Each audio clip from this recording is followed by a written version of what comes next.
Shalom Bapak Ibu yang terkasih dalam Tuhan.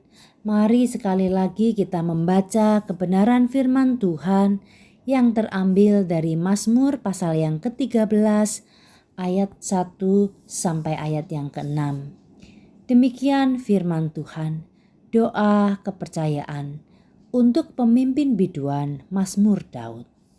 Berapa lama lagi Tuhan kau lupakan aku terus-menerus? Berapa lama lagi kau sembunyikan wajah-Mu terhadap aku? Berapa lama lagi aku harus menaruh kekhawatiranku dalam diriku? Aku bersedih hati sepanjang hari.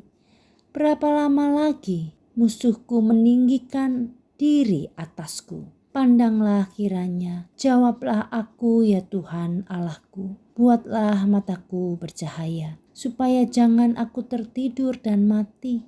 Supaya musuhku jangan berkata, aku telah mengalahkan dia, dan lawan-lawanku bersorak-sorak apabila aku goyah. Tapi aku, kepada kasih setiamu aku percaya. Hatiku bersorak-sorak karena penyelamatanmu. Aku mau menyanyi untuk Tuhan, karena Ia telah berbuat baik kepadaku.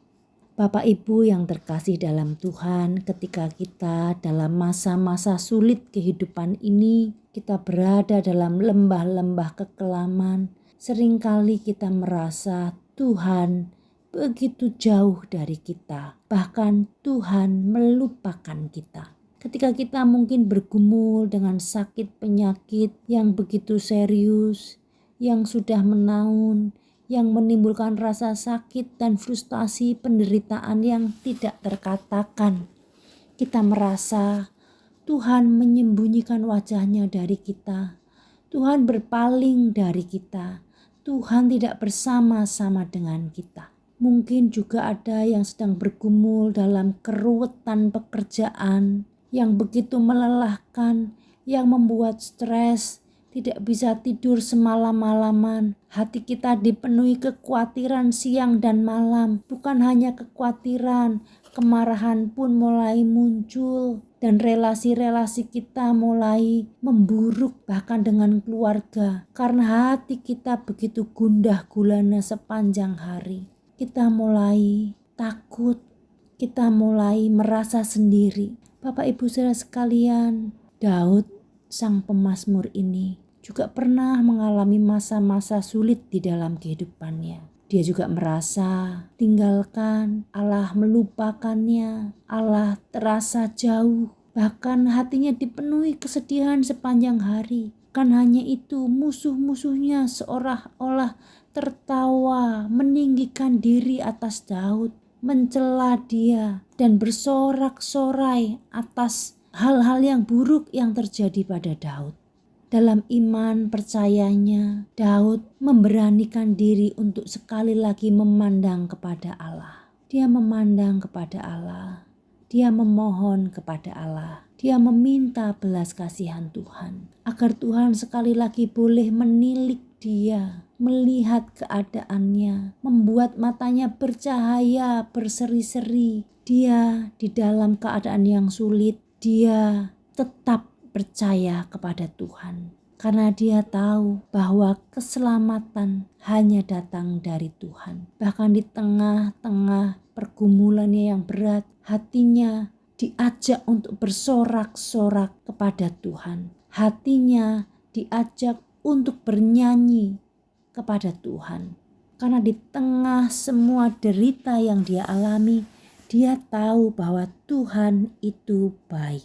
Bahkan dia katakan, Allah telah berbuat baik kepadaku. Bapak Ibu saudara sekalian, seringkali mungkin kita tidak paham bagaimana mungkin keadaan-keadaan yang buruk ini bisa membawa kita bersorak-sorak, bernyanyi kepada Tuhan dengan ucapan syukur, dengan pengharapan. Bapak Ibu, tentu saja kita tidak bersyukur untuk kejadian yang buruk, untuk hal yang tidak baik yang menimpa kita. Kita tidak bersyukur untuk hal itu. Tetapi kita bersyukur, kita berpengharapan karena kita tahu bahwa Tuhan kita itu baik. Bahkan sesungguhnya kebaikan Tuhan, kasih karunia Allah seringkali bekerja paling baik dan paling nyata di tengah keadaan paling kelam dan paling sulit yang kita alami.